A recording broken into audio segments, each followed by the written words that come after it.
Почитувани добар ден. Министерството за внатрешни работи во текот на денешниот ден во периодот од 8 до 12 часот спроведе засилена акцијска контрола на возила кои што вршат јавен превоз на патници и стоки. При тоа контролирани се 576 автобуси и други возила кои што вршат јавен превоз и при тоа се утврдени неправилности кај 60 возила. Од нив, кај 42 е утврден неисправен уред за запирање, а кај 5 е утврден неисправен уред за управување. Сите овие возила веднаш се исклучени од сообраќај и ќе следуваат соодветни поднесоци.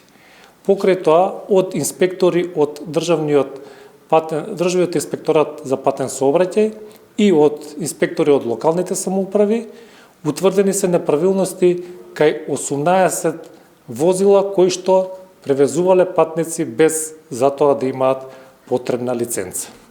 Засилените акцијски контроли продолжуваат и во наредните денови и апелираме до граѓаните да ги почитуваат сообраќајните правила и прописи за да имаме што е можно пообезбеден сообраќај на патиштата.